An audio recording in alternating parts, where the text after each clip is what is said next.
늘 새로운 지식과 통찰을 갈망하시는 청취자님 환영합니다. 네, 반갑습니다, 청취자님. 바쁜 일상 속에서도 그 세상이 어떻게 돌아가는지 놓치고 싶지 않으신 분들을 위해서 오늘 심층 분석 임무를 바로 시작하겠습니다. 벌써 기대가 되네요. 오늘 저희가 파헤쳐볼 자료는 2026년 2월 23일자 장마감 리포트입니다. 매일 쏟아지는 수많은 숫자나 차트 속에서 길을 잃기 쉽잖아요. 그렇죠. 정보가 너무 많으니까요. 그래서 청취자님이 굳이 시간을 내서 그 복잡한 기사들에 파묻히지 않으셔도 될 만큼 가장 핵심적인 인사이트만 쏙쏙 골라내서 전달해 드리겠습니다. 네, 오늘 시장의 진짜 의미를 짚어보는데 집중해보죠. 자, 그럼 바로 흥미로운 질문 하나로 시작해 볼까요? 청취자님, 만약에 외국인 투자자들이 단 하루 만에 무려 1조 5천억 원어치의 주식을 내다 팔았는데 1조 5천억이요? 네, 엄청난 규모죠.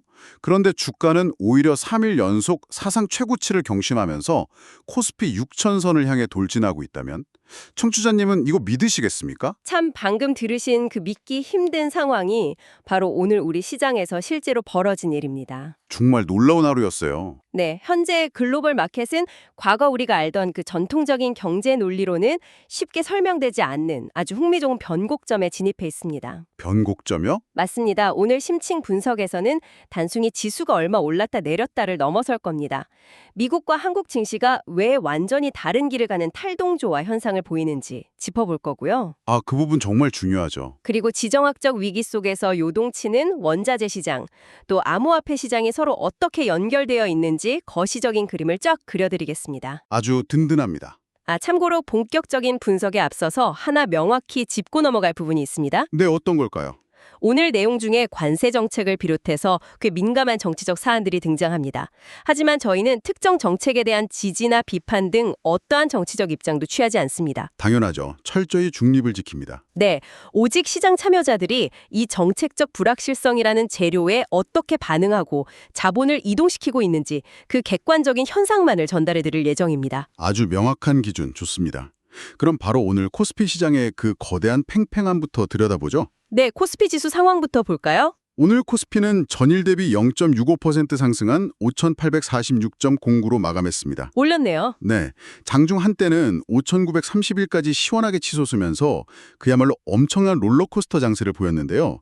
시장 전체가 마치 하나의 거대한 줄다리기판 같았어요. 정확히 줄다리기 양상이었습니다. 한쪽에서 외국인 투자자들이 무려 593만 주 가까이, 그러니까 금액으로는 약 1조 5천억 원이라는 거대한 매도 물량을 쏟아내면서 거세게 줄을 잡아당겼죠. 보통 이 정도 규모의 매도 폭탄이 떨어지면 시장 전체가 크게 휘청이는 게 일반적인 수순입니다. 그렇죠.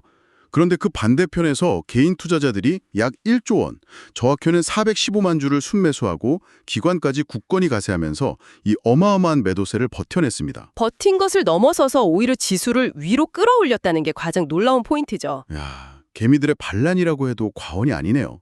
섹터별로 보면 시장 내에서 시비가 꽤 엇갈리는 모습이었잖아요. 네, 오늘 시장의 방어막 역할을 톡톡히 해낸 건 방어형 가치주 섹터였습니다. 구체적으로 어떤 업종인가요? 운수창고 업종이 하루 만에 4.45% 급등하는 강세를 보였고요. 은행업 역시 2.69%의 상승률을 기록하면서 든든하게 버텨주었습니다. 확실히 방어주들이 힘을 냈군요. 반면에 제조업은 좀 빠졌죠. 맞습니다.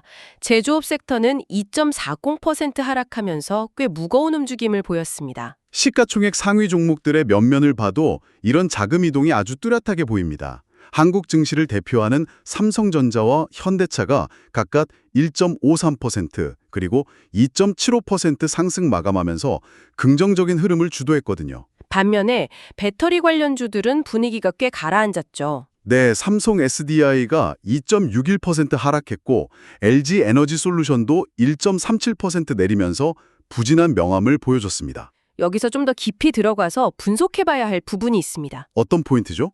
오늘 장 초반에 5,930일까지 돌파할 듯 치솟던 기세가 오후 들어서 눈에 띄게 꺾이는 이른바 전강우약 패턴이 나타났다는 점입니다. 아, 장 초반엔 강하고 후반엔 약해지는 현상이요? 이렇게 시장 분위기를 식혀버린 이유가 뭘까요? 두 가지 굵직한 부담 요인이 오후 시장을 짓눌렀습니다. 첫 번째는 한국은행이 직접 증시 변동성 확대를 강하게 경고하고 나선 겁니다. 중앙은행이 직접 구두 개입을 한 거군요. 네, 중앙은행의 이런 경고는 당연히 투자 심리를 위축시키는 효과를 가져오죠. 두 번째 요인은 바로 정책 리스크입니다. 최근 미국의 상호관세 위헌 판결과 트럼프 전 대통령의 관세 불확실성이 시장에 실질적인 부담을 준 겁니다. 한국은행이 경고와 트럼프 관세 불확실성이라는 꽤 묵직한 악재가 겹쳤네요. 그렇습니다. 그럼에도 불구하고 개인 투자자들의 강한 매수세가 지수를 방어했다는 점이 핵심입니다. 시중의 유동성이 풍부하다는 증거이기도 하고 코스피 6,000선이라는 목표를 향한 의지가 악재를 이겨냈다고 볼 수 있겠네요. 네, 아주 정확한 해석입니다. 자, 한국 증시가 이렇게 뜨거웠던 반면에 바다 건너 미국 시장으로 시선을 돌려보면 분위기가 사뭇 달랐습니다. 미국 증시는 현재 철저하게 횡보 중이죠. 네, S&P 500은 전일 대비 아예 변동 없이 6,909.51로 마감했고요. 다우지수만 0.32% 소폭 상승했습니다. 여기서 눈여겨볼 점은 기술주 중심의 나스닥입니다. 트럼프 관세 불확실성으로 인해서 나스닥 선물 지수가 0.83%나 하락하는 모습을 보였거든요. 나스닥 선물이 0.83%나 빠졌다는 건 역시 그 관세라는 재료에 대한 불안감이 크다는 거겠죠. 앞서 말씀드린 대로 저희가 정책을 평가하는 건 아니지만 시장 심리가 그만큼 불확실성을 싫어한다는 뜻일 겁니다. 맞습니다. 기술주들의 부담이 커지고 있는 거죠. 그런데 청취자님, 여기서 우리가 기술주의 부진만 보고 넘어갈 게 아닙니다. 그럼 어딜 봐야 할까요? 그 이면에서 자본이 어떻게 양극화되고 있는지, 즉 에너지 섹터의 독주 현상에 주목해야 합니다. 리포트 보면서 저도 놀랐던 부분입니다. 키움은용의 미국 원유 에너지 기업 ETF 수익률이 엄청나더라고요. 네, 연초 대비 무려 24.33%나 폭등했습니다. 기술주가 주춤하는 사이에 자본이 실물 에너지 쪽으로 대거 이동하고 있다는 구체적인 증거네요. 그렇습니다. 글로벌 자본의 대이동이라는 관점에서 보면 비단 섹터 간의 이동뿐만 아니라 국가 간의 자금 이동도 지금 엄청나게 역동적입니다. 오늘 유럽 증시 움직임도 참 특이했어요. 독일 DAX와 영국 FTS의 100 지수가 모두 1.26% 하락하면서 약세를 보였잖아요. 네, 전반적으로 유럽 시장이 약세였죠. 그런데 유독 유럽 우량주들을 모아놓은 스톡스 50 지수만 0.62% 상승 마감했습니다. 전반적인 시장이 하락하는데 스톡스 50 지수만 올랐다. 이거는 자본이 그쪽으로 집중됐다는 뜻이잖아요. 이유가 뭘까요? 크게 세 가지입니다. 첫째는 우크라이나 평화 협상에 대한 기대감, 둘째는 방산주의 강세, 그리고 마지막이자 가장 중요한 이유는 바로 미국 증시 대비 압도적인 저평가 매력 덕분입니다. 밸류에이션이 싸다. 네, 이 매력 덕분에 지금 매주 1,000억 달러의 거대한 자금이 유럽으로 몰려들고 있습니다. 매주 1,000억 달러요? 정말 천문학적인 자금 유입이네요. 게다가 미국 증시가 3% 떨어지는 동안 한국은 11% 올랐다는 사실도 짚어봐야죠. 오늘 홍콩 항생지수도 장중한 때 2.4% 급등했고요. 글로벌 자본이 기존의 위험자산 선호에서 벗어나서 아시아 증시 같은 새로운 기회를 엿보고 있다는 아주 강력한 신호입니다. 정말 돈의 흐름이 한시도 가만히 있지 않네요. 자, 그럼 시선을 증시에서 거시경제 지표를 다루는 FICC 시장, 즉 채권, 환율, 원자재 쪽으로 돌려보겠습니다. 지표들이 아주 혼조세 그 자체더군요. 네, 서로 다른 방향으로 튀고 있죠. 미국 10년물 국채금리는 FOMC 외파 기조의 영향으로 5bp 상승했습니다. 금리는 올랐는데 달러 인덱스는 유로 강세에 밀려서 0.32 하락한 100.6을 기록했죠. 달러가 약해지니 자연스럽게 우리 원달러 환율은 5.30원 하락한 1,445원을 기록하면서 원화가 강세를 보였습니다. 금리는 오르는데 달러는 약해진다. 참 복잡하죠. 그런데 총치자님, 여기서 제가 오늘 가장 놀라운 숫자의 일치를 하나 발견했습니다. 저도 그 데이터를 보고 한참을 생각했습니다. 그리고 대표적인 위험 자산이자 대체 자산인 비트코인의 가격이 현재 정확히 10만 3천 달러를 나란히 기록하고 있습니다. 야, 극과 극에 있는 두 자산이 같은 고지에서 만났네요. 전일 대비 금은 18달러 상승해서 10만 3천 달러, 비트코인은 무려 1240달러나 급등하면서 똑같이 10만 3천 달러를 찍었어요. 전문가님, 이 기막힌 점선들을 어떻게 연결해야 할까요? 이 현상의 이면을 분석해보면 지금 시장의 심리가 적나라하게 드러납니다. 먼저 금값 상승은 철저한 안전자산 선호 심리입니다. 아까 말씀하신 미국과 이란의 긴장 고조, 관세 위법 판결 같은 리스크 때문이군요. 맞습니다. 지정학적, 정책적 리스크가 공포심을 자극하니까 사람들이 든든한 금을 찾는 거죠. 같은 맥락에서 국제 유가인 WTI도 배럴당 65.76달러로 2.62달러나 급등했습니다. 중동 전원 고조와 오펙 감산 연장 기대감이 겹친 결과입니다. 철저한 공포 프리미엄이 실물 자산 가격을 올린 거네요. 그럼 비트코인은요? 비트코인을 안전자산으로 보긴 힘들잖아요. 그렇죠. 비트코인의 1240달러 상승은 ETF 순유입이 지속되면서 생겨난 거대한 자본 쏠림 현상입니다. 돈이 밀려 들어온다. 네, 넘쳐나는 유동성이 위험 자산으로 향하는 거죠. 결론적으로 지금 시장은 극도의 불안감으로 안전자산을 사들이는 동시에 새로운 유동성이 위험 자산에서 폭발하는 그야말로 복합 시장입니다. 극도의 불안감과 새로운 유동성이 동시에 폭발한다. 이 한 문장이 오물 시장을 완벽하게 요약하네요. 청취자님들께서도 이 두 가지 상반된 힘을 비판적으로 잘 사고해 보셔야겠습니다. 맞습니다. 자, 그렇다면 우리 청취자님은 이런 복잡한 시장 속에서 당장 이번 주 어떤 이벤트에 주목해야 할까요? 당신을 위한 주간 캘린더 시간입니다. 핵심 일정 브리핑 부탁드릴게요. 네, 2월 23일부터 3월 2일까지 주요 일정을 테마별로 정리해드리겠습니다.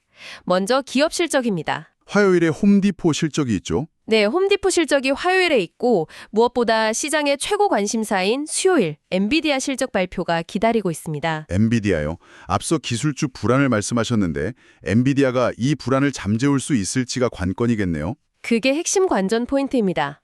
다음으로 매크로 지표입니다. 수요일에는 미국 CB 소비자 신뢰지수, 목요일에는 신규 실업수당 청구 건수, 금요일에는 미국 생산자물가 지수 PPI가 발표됩니다. 인플레와 고용 지표들이 줄줄이 대기 중이군요. 정책이나 정치 이벤트도 꽤 무겁죠. 네, 수요일에 있을 트럼프 전 대통령의 연설에 따라 관세 정책 불확실성의 향방이 결정될 수 있습니다. 국내 일정도 빼놓을 수 없습니다. 목요일과 금요일에 연이어 한국은행 금리 결정과 금융통화위원회가 열리잖아요. 앞서 한은이 증시 변동성을 경고했던 만큼 이번 금통위 결정이 시장에 미칠 파급력을 지켜봐야 합니다. 굵직한 일정들이 정말 빽빽합니다. 이런 상황에서 기관들은 지금 어떤 전략을 취하고 있나요? 현재 기관들은 아주 정교하게 포트폴리오를 조정하고 있습니다. 방어형 대형주 편입을 늘리면서 리스크를 관리하는 한편 단기적으로는 원자재나 에너지 섹터에서 매수 기회를 엿보는 바벨 전략을 쓰고 있죠. 청취자님들도 이런 기관들의 시각을 투자 전략에 참고하시면 좋겠네요. 자, 오늘 살펴본 방대한 잔류들을 하나로 묶어볼 시간입니다.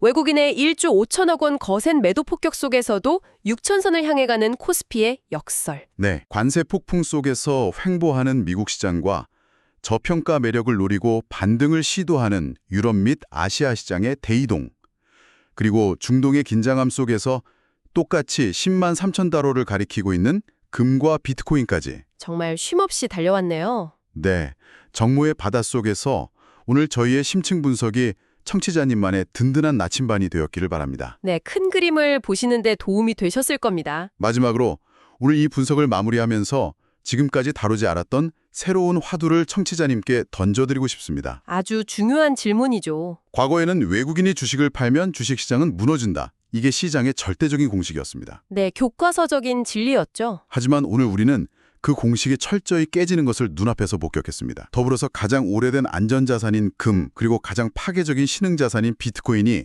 똑같이 10만 3천 달러라는 같은 무게를 가지게 된 시대에 우리가 살고 있죠. 정말 놀라운 패러다임의 전환입니다. 그렇다면 청취자님, 2026년 지금 이 순간 우리가 경제 교과서에서 배웠던 스마트머니와 안전자산의 진짜 정의는 과연 무엇일까요?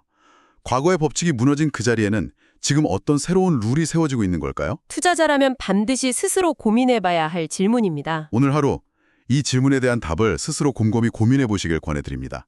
저희는 다음 심층 분석에서 더 날카로운 통찰로 찾아뵙겠습니다. 청취자님, 감사합니다. 감사합니다. 다음 시간에 뵙겠습니다.